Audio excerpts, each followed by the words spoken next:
E a violência contra a mulher é um assunto muito sério e que precisa ser falado constantemente. Gente, não tem jeito.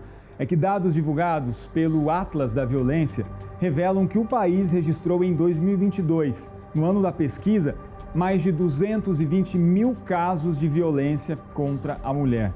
São vários tipos de violência, como agressão física e também negligência.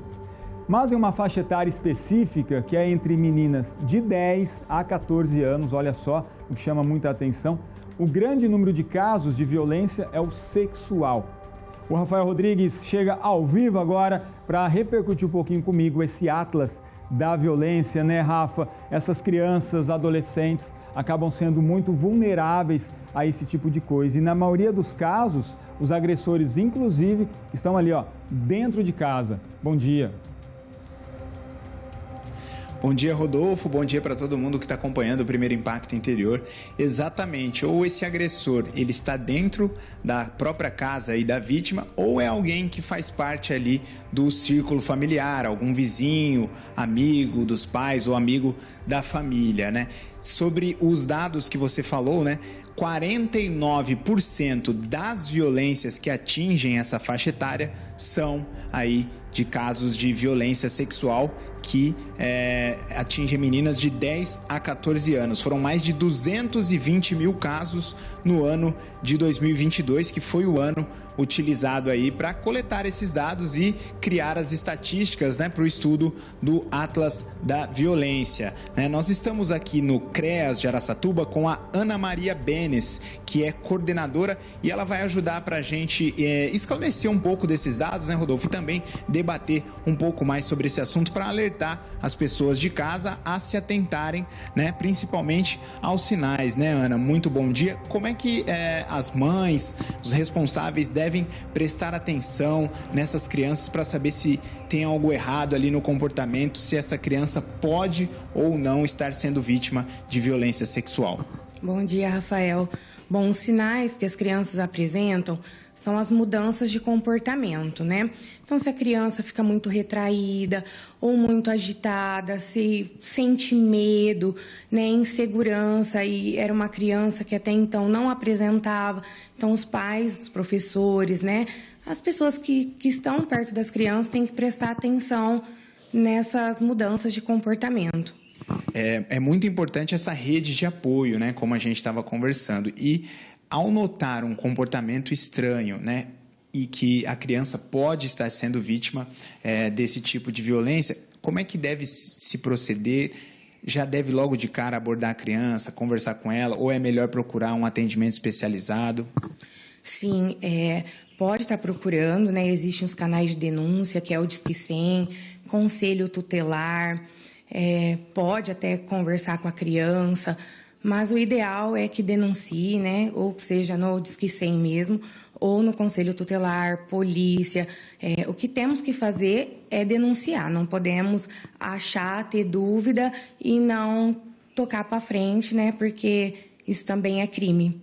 Exatamente. E como você falou sobre o atendimento, né? O atendimento que é realizado aqui, por exemplo, é um atendimento integrado para tentar entender e ajudar tanto a vítima como a sua família também, né? Sim, sim. Aqui a gente oferece um atendimento especializado, técnico, né? Para as crianças, adolescentes e suas famílias.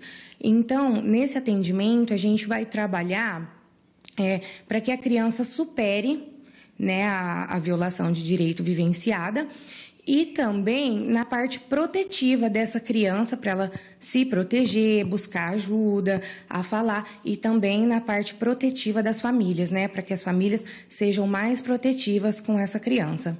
Perfeito, Ana. O Rodolfo, nosso apresentador no estúdio, tem uma pergunta. Vou esperar ele fazer a pergunta aqui, eu já passo para você, tá? Pode falar, Rodolfo. Esse centro de apoio é muito importante para poder dar esse diagnóstico, ajudar as pessoas.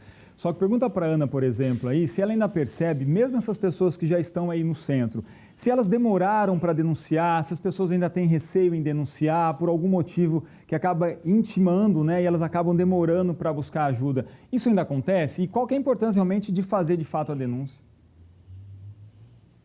Tá bom, peraí.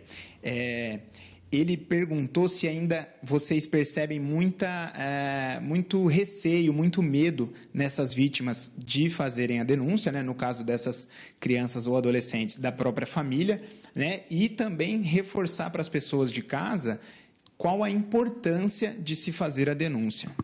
Sim, quando na questão do receio da família de fazer a denúncia, quando chega aqui para a gente, a denúncia já ocorreu, né? Porque é encaminhado do Conselho Tutelar, do Ministério Público, né? Do Judiciário. Então, a gente não consegue captar essa situação, mas a gente vivencia os relatos. Então, a gente percebe que, por muitas vezes, demora, né? Para chegar, demorou para a família perceber, ou é uma mãe solo e fica preocupada, né, com a reação, com outros desgastes que pode ocorrer, então até que crie coragem, pode-se levar um tempo. E isso prejudica, né, porque a criança fica vivenciando a violência até que sane. Beleza, muito obrigado então, Ana Maria, pela sua disponibilidade.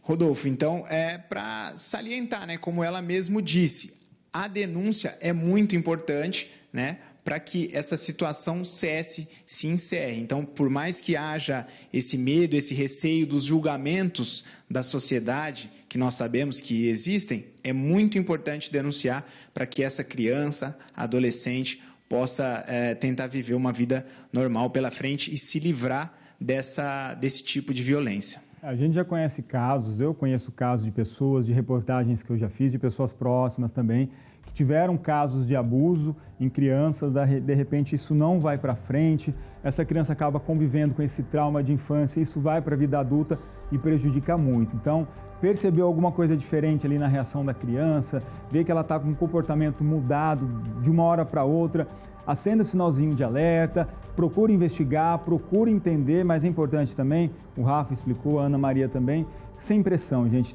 não pode intimidar muito a criança para que realmente ela não se sinta acuada. Então, perceber algo diferente, procure ajuda, procure um profissional capacitado. Rafa, obrigado, viu?